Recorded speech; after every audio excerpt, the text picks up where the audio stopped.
Lightweight, baby. Lightweight, baby.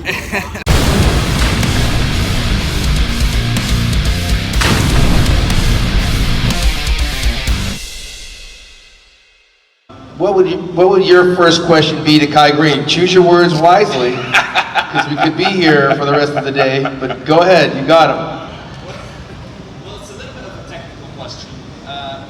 We've seen a lot of videos for you about your workouts and how you begin your workouts, all of the things that you do. The Train with Kai kind of series, and we see that you train for a very long period of time, like an hour, maybe two, maybe if I'm correct.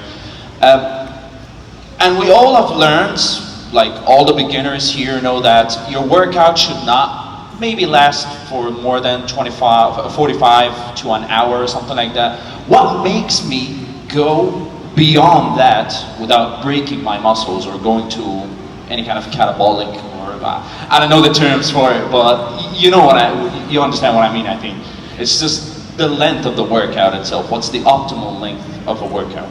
Well, I will say this, that, and I appreciate your question, that's really cool. To speak to a beginner, first thing I'd like to point out too is that this has been something that's been very important to me for a very, very, very long time.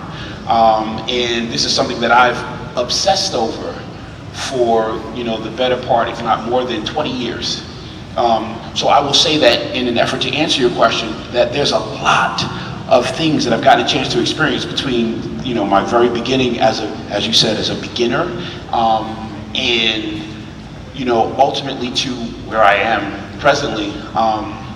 And I think that all of those things, I'm able to pull from while working in the trenches of the experience. But let me first answer your question by saying this. I think that your goals identify the method that you apply to the attainment of that goal. So, yeah, you may have read somewhere where it's, short and sweet is the easier road to getting to that desired end result. I've learned though that in order to be great at what I'm trying to do, I need not to be afraid of doing the work, And one thing that I've seen expressed in the miracle of my personal experience is that the work equals a positive result, So a lot of times some of the beginners may err on the side of, well, I don't want to do too much, and I don't know, and because I don't know what actually enough is just yet, I can end up erring on the side of doing too little or not enough. So the action may be there, but it may not be enough of an efficient action to yield the desired end result. So sometimes what happens is you can see a person, they start training, they've been exercising now for 6 months, 3 years, but because of ineffective or inefficient application of being able to do enough of the quality work necessary, what happens is what they could have attained in 6 months takes them 7 years.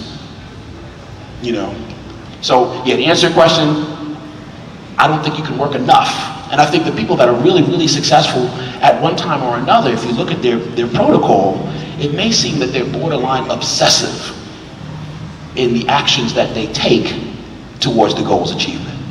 Yeah, and I don't think you should go in a gym looking at the clock. Bodybuilders, that's what they do. They don't go to the gym thinking, how long is this going to take me? They go to the gym thinking, what do I have to do? And what's the best way to do it? AKA Mr. Getting It Done.